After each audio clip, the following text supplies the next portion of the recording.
nyaris hilang tetapi belum usai. Buku Penjaga Aksara karya Tuti Adayati merupakan salah satu karya sastra yang diterbitkan oleh Kementerian Pendidikan, Kebudayaan, Riset, dan Teknologi. Buku ini terbit pada cetakan pertama tahun 2024 dan hadir dalam format setebal 202 halaman ditambah dengan 6 halaman dalam angka Romawi. Selain itu, buku ini juga memiliki identitas resmi berupa ISBN 978-623-388-1081 dalam bentuk digital, sehingga memudahkan pembaca untuk mengenalinya. Buku karya Tuti Adayati, seorang perempuan kelahiran Bogor tahun 1980 ini ditulis sebagai karya tunggal. Buku ini kaya akan unsur sejarah dan pewarisan budaya tulis, memuat sejarah tentang unsur kerajaan Pajajaran di akhir abad ke-16. Dibalut cerita fiksi yang menggambarkan perjuangan serta kegigihan dua tokoh utama, yakni Rai Jaladri dan Cestanis Kala Pramodana, yang membuat peruntungan hidup dan mati demi melindungi aksara kuno yang terselip di sela tumpukan koran. Kisah ini berlatar ketika mereka sedang menduduki bangku kelas 11 SMA.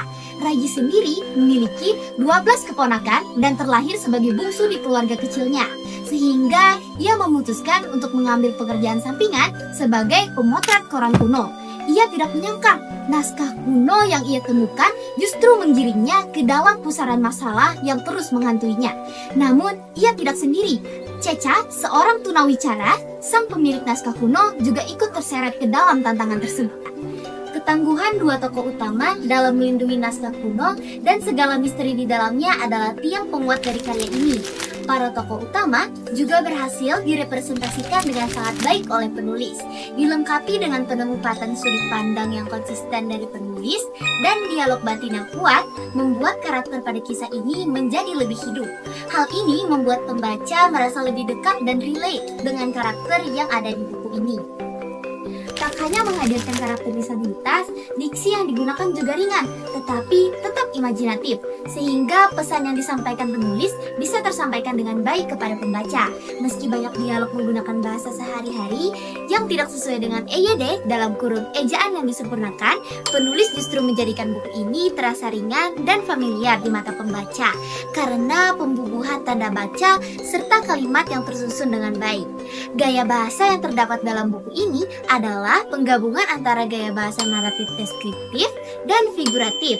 Ilustrasi yang berwarna mengambil peran dalam membangun gema ilusi. Pembaca diajak memahami bahwa naskah kuno bukan sekadar benda bersejarah, melainkan bagian dari identitas bangsa yang harus dijaga, serta menumbuhkan kesadaran generasi muda tentang pentingnya kepedulian, tanggung jawab, dan kebersamaan di antara perbedaannya. Buku ini menampilkan beberapa kata dengan bahasa Sunda.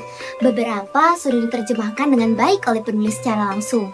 Namun sayang, masih ada kutipan berbahasa kuno yang belum dijelaskan secara eksplisit oleh penulis, sehingga menimbulkan kebingungan bagi para pembacanya. Sebagai saran, penulis dapat mempertimbangkan untuk menambahkan catatan kaki ataupun menambahkannya di planarium agar pembaca mendapatkan pemahaman yang lebih dalam atas konflik yang terjadi di buku ini.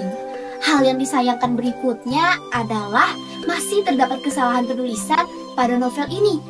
Alur kisah mengalir terkesan terpotong. Bagi sebagian pembaca yang penasaran, mungkin agak sedikit menjengkelkan karena cerita terasa tidak utuh, sehingga membuat pembaca bertanya-tanya tentang akankah Tuti Adayati kembali meneruskan mengukir kisah mengenai buku ini.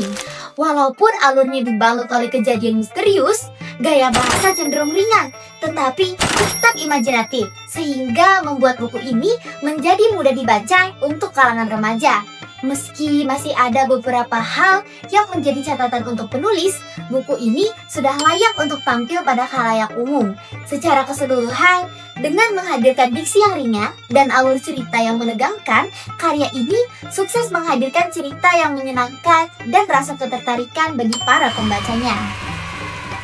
Mungkin memang benar, naskah bisa hilang, aksara bisa pudar, tetapi cerita akan selalu hidup selama ada yang mau menjaganya.